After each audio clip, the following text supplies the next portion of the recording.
नमस्कार मित्रांनो मी ॲडव्होकेट अविनाश निलंगेकर. मित्रांनो, आपण एखादी FIR फर्स्ट इन्फॉर्मेशन रिपोर्ट दाखल केलेली असेल एखाद्या पोलीस स्टेशनमध्ये आणि त्या FIRच्या अनुषंगाने काय झालं असेल, आपल्या FIRमध्ये काय नाही हे जाणून घेण्याचा आपल्याला पूर्णतः अधिकार आहे. परंतु पोलिसांमार्फत आपल्याला कसल्याही पद्धतीचे त्या ठिकाणी प्रतिसाद जर मिळत नसेल तर आपण त्या ठिकाणी इत्यादी सारखे कायदे आहेत त्या अंतर्गत आपण अर्ज करून आपल्या त्या FIRमध्ये कुठपर्यंत तपास आलेला आहे, काय तपास झालेला आहे ते आपण त्या ठिकाणी चौकशी करू शकतो. जर त्या FIRमध्ये तपास करून चार्जशीट दाखल झालेली असेल तर माननीय न्यायदंडाधिकारी साहेब यांच्याकडनं त्या ठिकाणी दखल घेऊन पुढील प्रक्रिया त्या ठिकाणी केली जाते. जर पोलीस अधिकाऱ्यांमार्फत त्या FIRमध्ये जर क्लोजर रिपोर्ट दाखल केलेली असेल, फायनल रिपोर्ट दाखल केलेली असेल, अंतिम अहवाल जर दाखल केलेला असेल तर त्या ठिकाणी आपल्याला त्या FIRच्या अनुषंगाने प्रोटेस्ट पिटिशन माननीय न्यायदंडाधिकारी यांच्या न्यायालयामध्ये त्या ठिकाणी दाखल करायची. ह्या प्रोटेस्ट पिटिशन कशी दाखल करायची ते ऑलरेडी मी एक व्हिडिओ अगोदर बनवलेला आहे. आज मी ह्या प्रोटेस्ट पिटिशनचं निर्मिती कशी झाली, रिव्होल्यूशन कसे झालं, कारण कुठंही CRPCमध्ये किंवा IPCमध्ये प्रोटेस्ट पिटिशनबद्दल व्याख्या नाही किंवा लिहिलेलं नाही. तर हे प्रोटेस्ट पिटिशन आली कुठे हा आपल्या पुढं निश्चितच प्रश्न निर्माण होतो.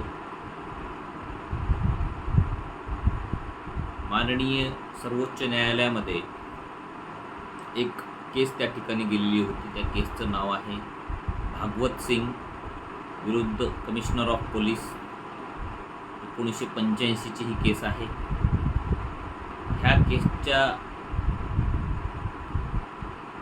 अनुषंगाने प्रोटेस्ट पिटिशन त्या ठिकाणी आलेली आहे. खरं पाहता कायदा बनवण्याचे अधिकार हे कायदेमंडळाला आहेत, पार्लिमेंटला आहेत, न्यायव्यवस्थेला नाहीत. परंतु देशाच्या सर्वोच्च न्यायालयाला कायद्याचं त्या ठिकाणी व्याख्या करण्याचे अधिकार आहेत.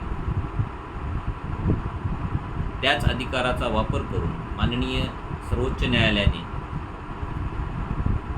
हा कायदा आपल्याला त्या ठिकाणी दिलेला आहे. म्हणून ह्या प्रोटेस्ट पिटिशनला ज्युडिशियल इव्होल्यूशन असे म्हटले जाते.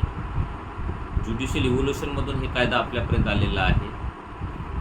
थोडक्यात ह्या केसचे फॅक्ट्स असे आहेत. भागवत सिंग विरुद्ध कमिशनर ऑफ पोलीस 1985 सर्वोच्च न्यायालय. ह्या केसमध्ये गुरिंदर कौर नावाची एक महिला होती. तिच्या सासरच्या लोकांनी, नवरा व नवऱ्याच्या नातेवाईकांनी तिचा मर्डर खून त्या ठिकाणी केलेला होता. तो खून हा हुंड्याच्या मागणी पूर्ण न झाल्यामुळं तो खून त्या ठिकाणी करण्यात आलेला होता नवरा व त्याच्या नातेवाईकांमार्फत. तेव्हा सदर प्रकरणामध्ये त्या गुरिंदर कौर नावाच्या महिलेच्या वडिलांनी FIR त्या ठिकाणी दाखल केलेली होती. FIR दाखल झाल्यानंतर त्या FIRमध्ये इन्व्हेस्टिगेशन होणं, तपास होणं अत्यावश्यक आहे आणि होतेच त्या ठिकाणी. आणि तपास झाल्यानंतर तपासिक अधिकाऱ्यांकडनं ह्या निष्कर्षाप्रती येतात की एकतर गुन्हा केला किंवा नाही केला. सदर केसमध्ये CBIने तपास करून क्लोजर रिपोर्ट त्या ठिकाणी माननीय न्यायदंडाधिकारी यांच्या न्यायालयामध्ये दाखल केली. ह्या क्लोजर रिपोर्टबद्दल FIR दाखल करणारे फिर्यादी जे आहेत, जी काही विक्टीम आहे, जी काही पीडिता आहे, तिचे वडील आहेत, तिच्या वडिलांनी अनेक दिवस झालं CBIने त्या ठिकाणी कुठल्याही पद्धतीने कारवाई करत नाहीत म्हणून माननीय न्यायालयामध्ये कंटेम्प्ट प्रोसिडिंग CBIच्या विरोधात त्या ठिकाणी चालवावी. कायद्याचा अवमानना केलेला आहे. किती दिवस हे अशा पद्धतीने त्या ठिकाणी तपास करणार आहेत? काही मर्यादा असते की नाही तपासाला? किती काळ असं तपास करणार आहेत? ही FIR किती काळ अशीच बिना तपासाचं ठेवणार आहेत? म्हणून कंटेम्प्ट प्रोसिडिंग त्यांच्या विरोधात चालवावी म्हणून त्या ठिकाणी मान्य न्यायालयात गेले असता माननीय न्यायालयाने त्यांना सांगितलं की सदर प्रकरणामध्ये क्लोजर रिपोर्ट CBI मार्फत दाखल करण्यात आलेली आहे. ह्याचाच अर्थ काय की जोपर्यंत फिर्यादी हे गुरिंदर कौरचे जे वडील आहेत FIR दाखल करणारे, त्यांना सदर FIR मध्ये CBIने काय केलं हे त्यांना माहितीच नव्हतं. म्हणूनच त्यांनी कंटेम्प्ट प्रोसिडिंग त्या ठिकाणी चालवावी म्हणून माननीय न्यायालयामध्ये गेले असतात तेव्हा त्यांना ते कळालं. जेव्हा हे प्रकरण माननीय सर्वोच्च न्यायालयामध्ये गेलं, माननीय सर्वोच्च न्यायालयामध्ये गेल्यानंतर अशा प्रकारचे प्रकरण ज्यावेळेस न्यायालयात येतात त्यावेळेस मान्य न्यायालयाने पाहिलं की बाबा सदर केसमधील जे काही FIR दाखल करणारे फिर्यादी आहेत यांना का कळवण्यात आलेलं नाही, त्यांच्या FIRच्या अनुषंगाने काय करण्यात आलं हे कळवण्यात आलेलं नाही. हे निदर्शनास आल्यानंतर जेव्हा CBIने CRPC 173(2) नुसार अंतिम अहवाल त्या ठिकाणी माननीय न्यायदंडाधिकाऱ्यांकडे दाखल केलेला आहे, त्यांना हे कळणं गरजेचं होतं.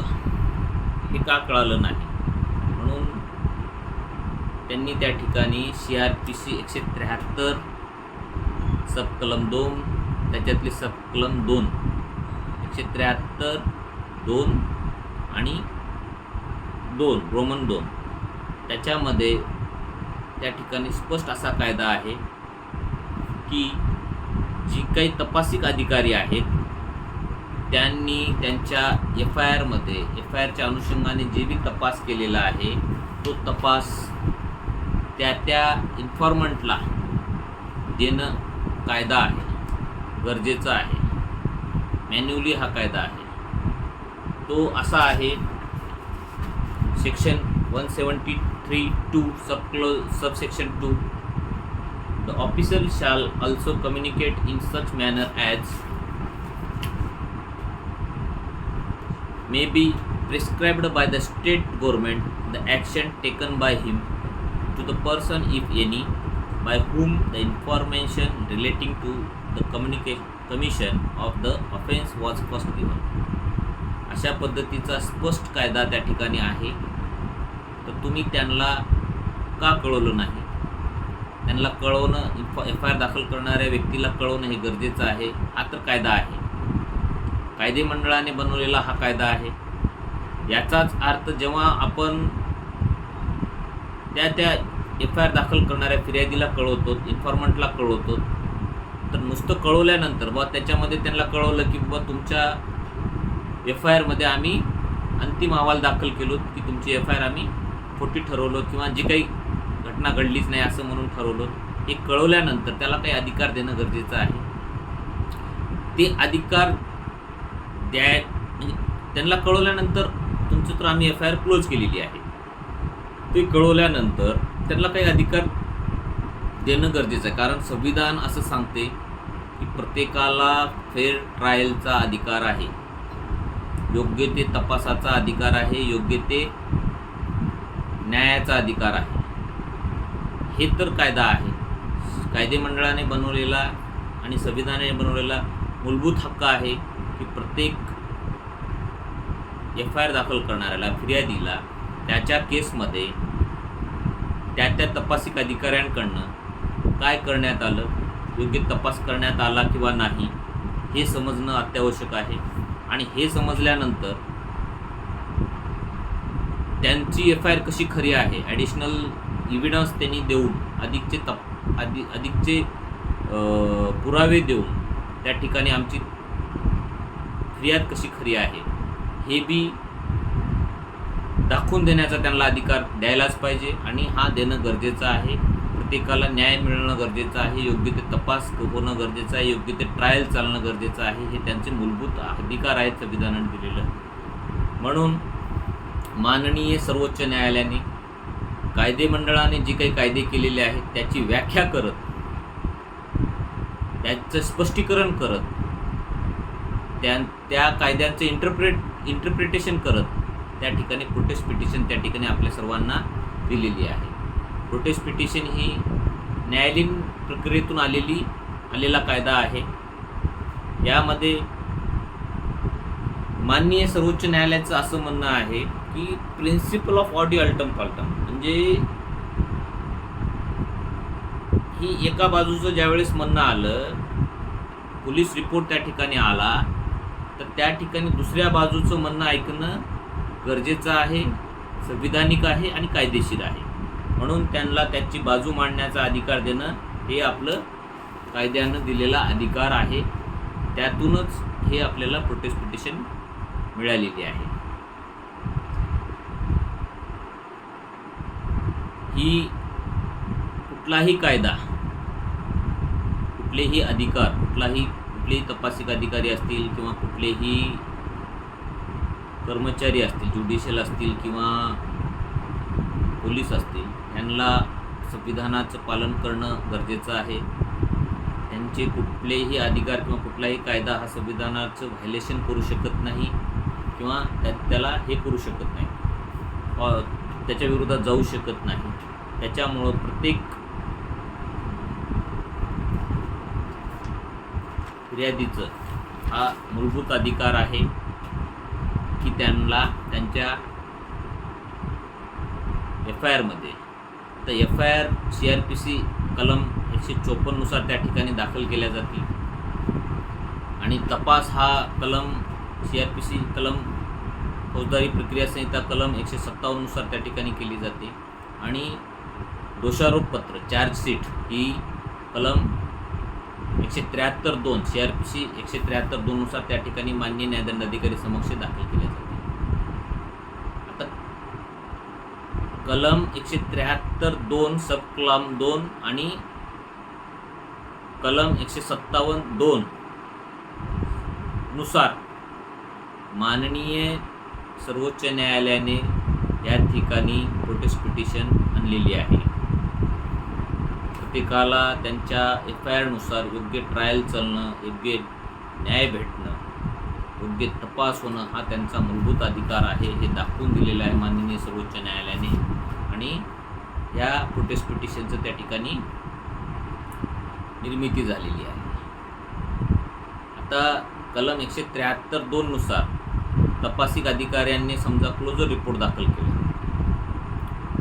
तर ते क्लोजर रिपोर्ट दाखल केल्यानंतर कॉग्निजन्स माननीय न्यायदंडाधिकाऱ्यांवर ते बंधनकारक नाही. कुठलीही पोलीस रिपोर्ट जे आहे माननीय न्यायदंडाधिकाऱ्यांसमक्ष दाखल झाल्यानंतर समजा चार्जशीट दाखल झाली, तरीही माननीय न्यायदंडाधिकाऱ्यांना वाटलं की ह्याच्यामध्ये दखल घेण्यायोग्य काहीही नाही, तर त्या ठिकाणी सुद्धा त्यांनी कॉग्निजन्स घेऊ शकत नाहीत किंवा दखल घेऊ शकत नाहीत. तेव्हाही आपल्याला त्या ठिकाणी प्रोटेस्ट पिटिशन दाखल करता येते अधिकचे आपल्याला पुरावे घेऊन, किंवा क्लोजर रिपोर्ट पोलिसांमार्फत जर दाखल केलेली असेल त्याच्यामध्ये सुद्धा माननीय न्यायदंडाधिकारी कॉग्निजन्स घेत नसतील तर ॲटलिस्ट त्यांना आपल्याला एक नोटीस काढून पोलिसांना तर कळवणं गरजेचं आहे, कायदेशीर आहे. आणि तसेच मान्य न्यायदंडाधिकारी सुद्धा आपल्याला त्या ठिकाणी FIR दाखल करणाऱ्या फिर्यादीस त्या ठिकाणी कळवतात की बाबा आपल्या ह्या FIRमध्ये असं पोलीस रिपोर्ट आलेला आहे, तर आपलं काही म्हणणं असेल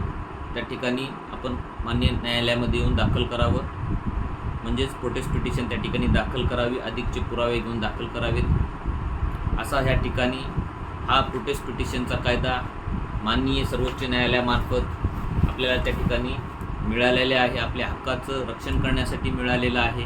कोणाच्याही कुठल्याही पोलीस अधिकाऱ्यांची मनमानी त्या ठिकाणी चालू न देण्यासाठी म्हणून हा कायदा आपल्याला त्या ठिकाणी संविधानिकदृष्ट्या कायदेमंडळाने जे काही बनवलेलं आहेत कायदे त्यांचं पालन करत रक्षण करण्यासाठी म्हणून हा कायदा त्या ठिकाणी ज्युडिशियल इव्होल्युशनमधून आपल्याला त्या ठिकाणी प्राप्त झालेला आहे.